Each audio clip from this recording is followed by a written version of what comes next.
This particular activity is good for a cool down or a warm up, depending on what it is that you're doing in your lesson plan overall.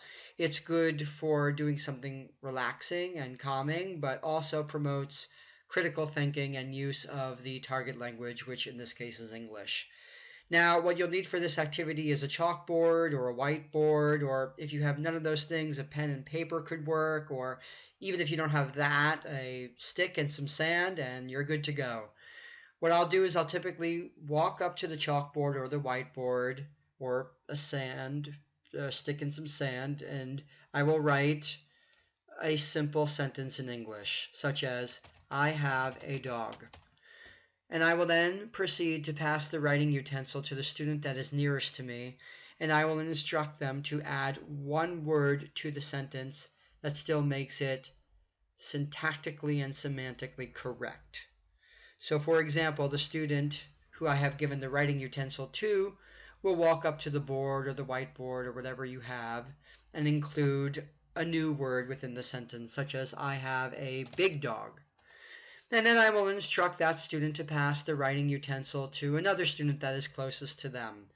And that student will then proceed to walk up to the board or whiteboard or whatever it is that you have and write another word to go along with this sentence that makes it both syntactically and semantically correct, such as, I have a big yellow dog. And we will proceed as such on and on until the sentence can no longer be extended further. Once the sentence is as big as it can get, then we will go in reverse order, and I will typically have students erase one word from the sentence that still makes it correct. So the writing utensil then gets passed to the next student, and I have them erase or remove one word, such as yellow. I have a big dog. And then we go around again and try to reduce the sentence as much as possible. Now you can make this into a game where the student who can no longer reduce the sentence has to sort of pay a forfeit or a penalty if, that's kind of something that you've implemented in your class, or the student who can reduce the most maybe gets some prize or candy. So there are many different ways that you can spin this activity to make it more fun and enjoyable for your students.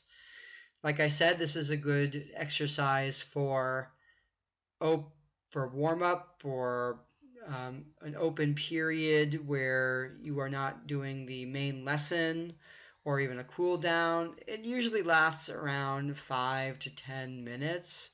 10 minutes is really stretching it, so I would say keep it around 5 minutes at most, and then move on to whatever activities you have planned.